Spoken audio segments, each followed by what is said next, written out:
How did he do this? Joss Whedon, what an inspiration. How did he create such a meaningful show to me and so many others? Because I don't have a clue. For those of you who don't know, Buffy the Vampire Slayer is my favourite TV show of all time and one of my favourite pieces of media ever. And don't worry, I know not everything Joss works on is perfect.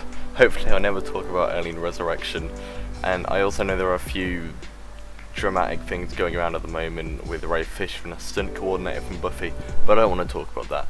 I'd rather stay away from drama, keep the positivity up, and whether Joss is like a nice guy in real life or an asshole, I'd need to thank him for his work in this show if I ever met him. So on a surface level, this show is about magic and demons and all of that stuff, and it's just a fun action fantasy.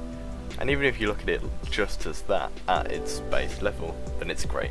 But when you start to look deeper, when you peel away the first metaphor, you find more and more and more, and you find more meaning to the show. And it means so much more to you when this happens. Now before I say anything else, this show can mean more or less to you. Any of the metaphors that I bring up isn't like what it is, it's just how I see it. It's okay to see something else, it's okay to not see anything at all, it's okay to hate the show. Please let me know your opinions in the comments, I'm very interested to know. But in this video I'm going to be talking about the importance of the show and why I love it and how it affected me. So in a way it'll be a bit of a love letter to the show and also a little bit more personal. But this show has helped me so many times. Whether I need cheering up because I'm feeling sad or I feel alone in a situation, this show is there for me.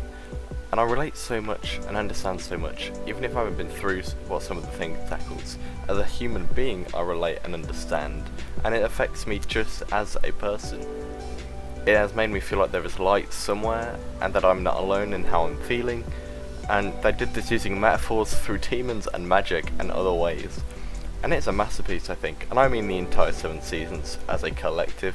Now yes, it isn't perfect, but I don't think anything's truly perfect. Yes, I have flaws, there are certain seasons I like more and less than others, but that doesn't make me dislike the show as a whole. Just because you have flaws to something doesn't mean you still can't love it. The emotion and character in this show is genuinely impeccable, and I need to say, Sarah Michelle Gellar, Alison Hannigan, Nicholas Brendan, Anthony Head, David Boreanaz, James Masters, and every one of you, and any other members of the cast and crew did an amazing job here, and this show wouldn't have worked without a single one of the cast. You can see how much they care about the characters they're portraying. That really comes through with their amazing performances. Plus, any actor that can provide such emotion through a song is incredible. And bringing that up, yes, they have a musical episode in this show, and I don't know how they pull it off. Let me rest in peace, let me get some sleep. I think it instantly deserves praise purely for the fact that it managed to get a musical in the series and got it to fit in a show where it tackles a lot of serious issues from real life. They have a musical episode that doesn't feel out of place, it works. It is one of my most favourite episodes. It's always the one that I remember.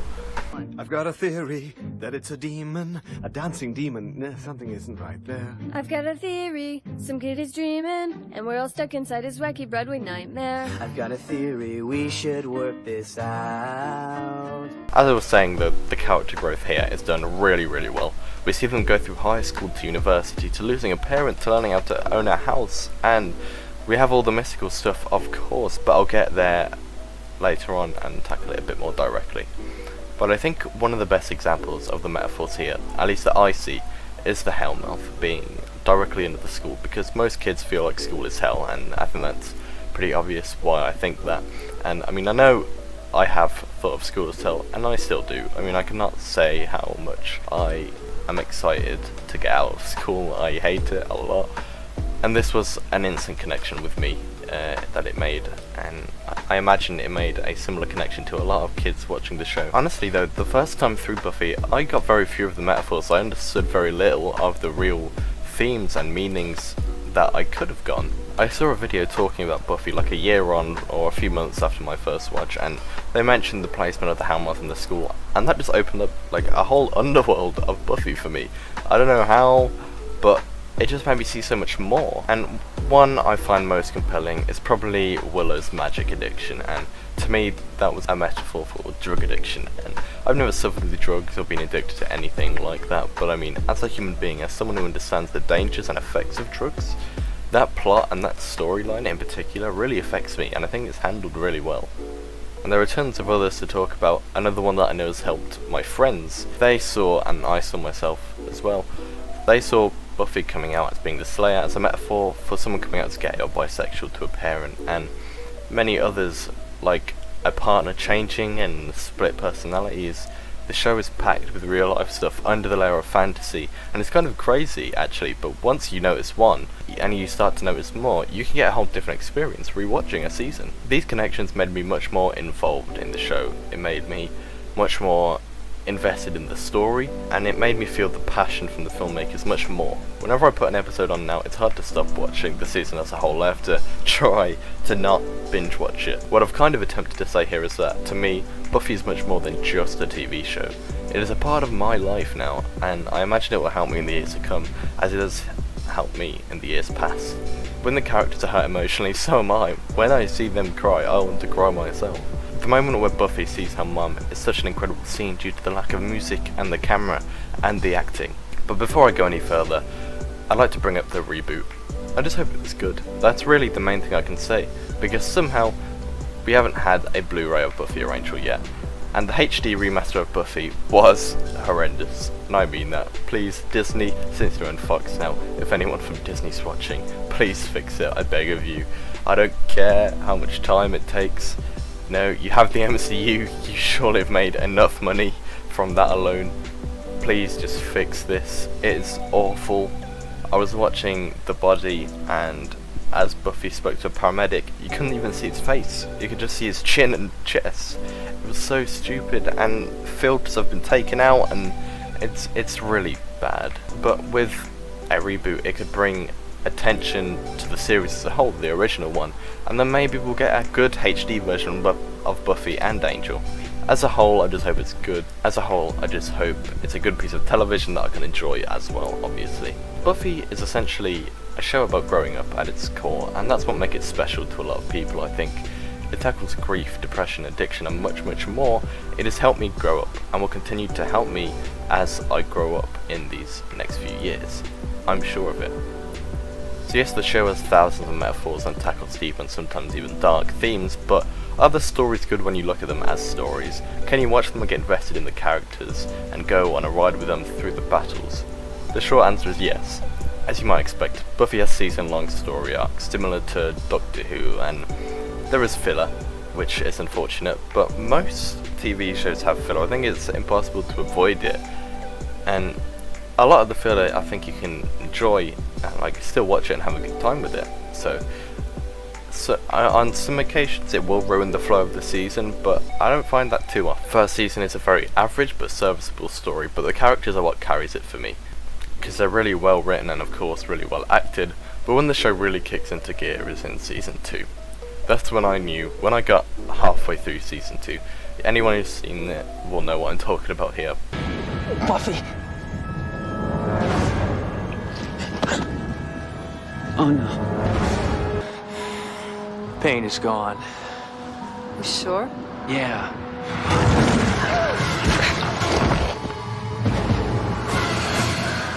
I feel just fine. But that's when I knew, okay, this is gonna be important to me in some way or another. But it has one of the most interesting stories, season 2 I mean, that I've ever seen. The choice to have Angel have that alter ego was something I hadn't seen before, done like this anyway. It added a lot to Angel as a character and provided so much tension later on for Angel and when he returned in Buffy. And it also explains stuff about him from what we'd seen the season previous.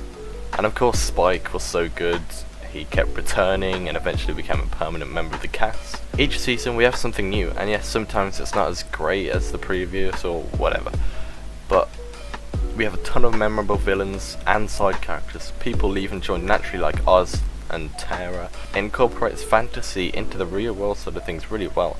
As previously mentioned, the episode where Buffy finds her mother dead on the sofa, and that doesn't feel out of place inside this show, which a lot of people would think it would. I probably would think it would as well, because that's quite a dark and very serious and emotional moment, but it balances that line really well, and it incorporates the actual head-on real life stuff really well with the metaphorical demon magical stuff. I mean, I think a lot of people's first assumptions when that scene came in was that Glory killed her to get to Buffy or something like that, but of course we learned it wasn't, and it was nothing to do with demons or anything. It was a tumour, and that's actually pretty dark and a very serious thing to put in a show, but it didn't feel out of place. I think it worked really well and provided a lot of emotion and some great character development for Buffy and Dawn.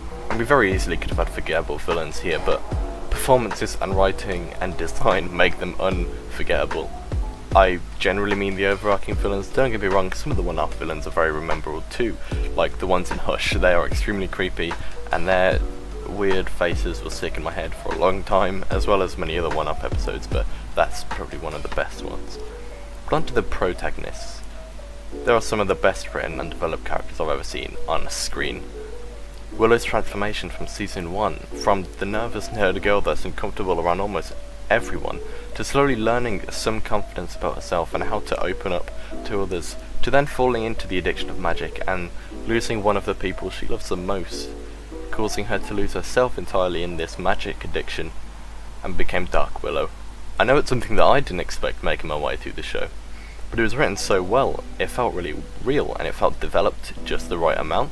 And how Xander progresses from crushing on Buffy, just a normal teenage boy and wanting girls and whatever, to realizing he's not ready for marriage, and he got into it like too quickly, and that he's just very anxious for it, to the point that on his wedding day he has to leave. And obviously Spike has one of my favourite redemption arcs, and title character Buffy has so much pressure on her and so much to deal with and so much to take on. It's more than any teenager should have to, and it addresses this. The moment in season 1 where she's talking to Giles about not wanting to die, that is one of the most human things in the entire show, and it's great. With Joss Whedon at the helm, we obviously have our fair share of comedy and quips, and I think they balance really well in this show. But with all that said, I am going to end this video here. I will probably be bringing more Buffy videos out, more season focused or more episode focused, but I just wanted to make this video because this show means a lot to me, as you can tell. Buffy is one of the things that actually got me interested in film and becoming a director. Hopefully I will be shooting my next short film soon. I've got a script pretty much done, and yeah, I'm feeling fairly positive and looking forward to it. But obviously Buffy inspired many filmmakers onwards. Russell T Davies has said that it inspired him on Doctor Who and many of the shows, and of course I love it. Thank you guys so much for watching, I hope you enjoyed. Again, this is all just my opinion. Let me know what you think of Buffy in the comments, and if you agree or disagree with anything I said, as long as you're respectful about it with me and each other. Take care, and I'll see you in the next one.